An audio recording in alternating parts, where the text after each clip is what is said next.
Hello అండి, hi. ఈసారి తలకాయ కూర ఎలా చేయాలో చూద్దామా. తలకాయ కూరని వండామండి. చూడాలి. అదిగో వేడి నీళ్ళు కాసాము. కొద్దిగా ఉప్పు పసుపు వేసి అట్లా వేడి నీళ్ళు ఈ తలకాయని కొట్టించుకొచ్చిన తర్వాత ఆ తలకాయ మాంసాన్ని మొత్తం నీళ్ళల్లో వేసి కాసేపు ఉంచి దానికి టమాటాలు ఉల్లిపాయలు అన్నీ కూడా రెడీ చేసుకున్నామండి పక్కన. ఈ కొద్దిగా సేపు ఈ నీళ్ళల్లో ఉంచితే అది లోపల ఉన్న వాసన పోద్ది. ఇగో శుభ్రంగా చూడండి, బాగా క్లీన్ చేసుకుంటున్నాం తలకాయ మాంసాన్ని. తలకాయ కొట్టించుకొచ్చామండి. బాగుందండి తలకాయ. ఇక శుభ్రంగా వేసి పసుపు ఉప్పు అల్లం వెల్లుల్లి పేస్ట్ వేసి కుక్కర్లో వేసాము.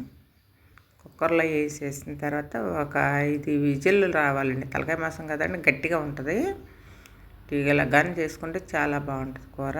చూడండి, అది కుక్కర్లో పెట్టి ఒక 5 విజిల్లు వచ్చిన తర్వాత అది కుక్కర్లోంచి విజిల్స్ వచ్చినాయి. ఒక 5 విజిల్స్ 5 సౌండ్స్ కింద మళ్ళీ వెళ్ళండి. తర్వాత కూరను పక్క పెట్టుకున్నాము. ఈలోగా ఉల్లిపాయలు టమాటా ముక్కల్ని పచ్చిమిర్చి కొత్తిమీర అన్నీ రెడీ చేసి పెట్టుకున్నాం. అది ఉడిపోగానే కూర పొయ్యి మీద వేసుకోవడానికి అదిగో ఉడికిపోయింది చూడండి. అలాగా బాగా బాయిల్ అవ్వాలి. తలకాయ మాంసం అయిన తర్వాత ఇక ఉల్లిపాయలు పచ్చిరగలు వేగిన తర్వాత మీకు చూపించలేదులేండి అది. ఇంకా అది వేగిన తర్వాత ఇక ఈ తలకాయ మాంసం కూడా వేసుకొని ఇక అన్ని మసాలాలు జీలకర్ర పొడి, ధనియాల పొడి, కారము, మసాలా పొడి అన్నీ వేసి కారం పసుపు ఉప్పు అన్నీ వేసి బాగా ఏగనివ్వాలండి. ముందుగా కూడాను కొద్దిగా ఇవన్నీ మసాలా దినుసులు ఉన్నాయి కదండి, ఇవి కూడా వేసామండి.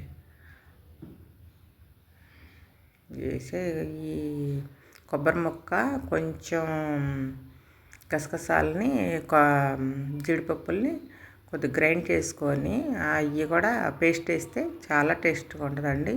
మిరియాలు కూడా డైరెక్ట్గా వేసుకోవాలండి. మిరియాలు మసాలాల్లో వేయాల్సిన పట్టలేదు, కూరలో డైరెక్ట్గా వేసేసుకోవాలి. అది బాగా అలా ఉడికితే మంచిగా మొత్తం కూర అంతా పట్టిన తర్వాత ఇక దగ్గరికి అయిపోయిందండి కూర. ముందే కుక్కర్లో బాయిల్ అయిందిగా, ఇక ఇప్పుడు కూడా కూర చక్క దగ్గరికి అయిపోయింది. కొద్దిగా ఎగురుగా దించుకోవాలండి. ఉంటే గ్రేవీ ఉంటుంది, ఎక్కువగా బాగుంటుంది. మనం అన్నంలో కలుపుకున్న, చపాతీలో తిన్న, దేంట్లో తిన్న కూడా కొత్తిమీర